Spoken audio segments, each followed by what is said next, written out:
নমস্কার, আমি টুম্পা। চোরকে চোর বললে খুব গায়ে লাগে, তাই না? তৃণমূল মানেই চোর, ক্রিমিনাল, গুন্ডা, মস্তান, যারা দাদাগিরি করে, মানে তৃণমূল মানেই হচ্ছে খারাপ।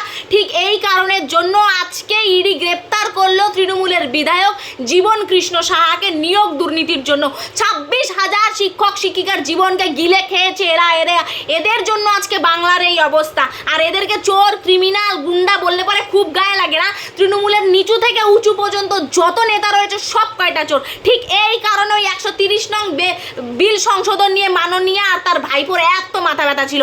তারা খুব ভালো মতন করে জানে যদি ওই বিলটা সংশোধন হয় আর লাগু হয় তাহলে পরে তৃণমূল করনেওয়ালা এই বাংলার বুকে আর কেউ থাকবে না, সব কয়টা জেলে যাবে। আর যদি সবগুলা জেলেই যায়, কারণ চোর, গুন্ডা, মস্তান, ক্রিমিনাল নিয়েই তো তৈরি এই তৃণমূল দলটা, যদি সব কটা জেলেই চলে যায় তাহলে পরে দলটাই চালাবে কে? আর দলেরই বা হবে কি?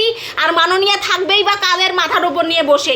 এই কারণে, ঠিক এই কারণে এত মাথা ব্যথা। ঠিক এই কারণের জন্য আজকে এদের জন্য বাংলার এরকম অবস্থা। চোর চোর সব কয়টা বড় বড় চোর, এক চোর এই তৃণমূল দলের মধ্যে গেলে পরে দেখা যাবে, পাওয়া যাবে। তৃণমূল মানেই হচ্ছে খারাপ। তৃণমূল আজকে আমাদের এই বাংলার অবস্থাকে এরকম করে দিয়েছে। তৃণমূলের জন্য আজকে এই একটা মাত্র দল আর ওই একটা মাত্র দলের ওই একজন শাসক, ঠিক তাদের জন্য, তাদের আশকারায় আজকে এইসব তৈরি হয়েছে।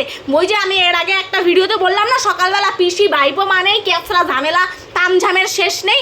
ঠিক তাই ওই জীবন কৃষ্ণ সাহা আর তার পিসি মায়া সাহা, মানে পিসি ভাইপো যেখানে ভেজাল ঠিক সেখানে এই হচ্ছে বাংলার অবস্থা। চোর, সব কয়টা চোর। আর যে বা যাদের গায়ে একেবারে জ্বলে যায় না, এদেরকে চোর বললে, ডাকাত বললে, গুন্ডা বললে, ক্রিমিনাল বললে, তাদেরকে 1000 বার বলবো, 100 বার বলবো, চোর, ক্রিমিনাল, গুন্ডা। এদের জন্য আজকে বাংলার এই অবস্থা। তাই ইডি আবারও কেন গ্রেপ্তার করলো? কিসের জন্য গ্রেপ্তার করলো? কেন? আর তো কাউকে গ্রেপ্তার করে না। এদের জন্য এত দুর্নীতি, এত কিছু, 26,000 শিক্ষকের চাকরি খেয়েছে এরা। এমন শাস্তি এদেরকে দেওয়া উচিত যাদের জীবনে কোনোদিনও এরা সূর্যের আলোই দেখতে না পায়। জামিন যেন জীবনে কখনো না হয়। পারলে এদেরকে অর্ধেক রাস্তায় নিয়ে গিয়ে এনকাউন্টার করে উড়িয়ে দেওয়াটা সবচাইতে বুদ্ধিমানের কাজ হবে।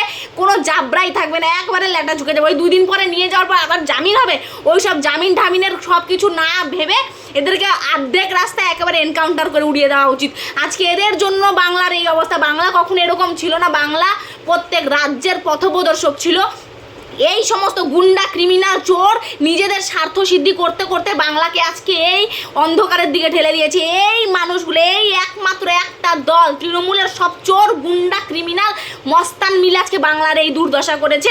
তাই এই সব কটাকে জেলে পড়া উচিত, যাদের জীবনে কোনো দিনও এরা সূর্যের আলো দেখতে না পায়। এদের শাস্তি, মৃত্যুদণ্ড দেওয়া উচিত, মৃত্যুদণ্ড। 26,000 শিক্ষক শিক্ষিকা, তাদের পরিবার, তাদের ছেলে মেয়ে জীবনকে একেবারে তছনছ করে রেখে দিয়েছে এই একটা মাত্র তৃণমূল দলের এই চোর, গুন্ডা, ক্রিমিনালগুলো।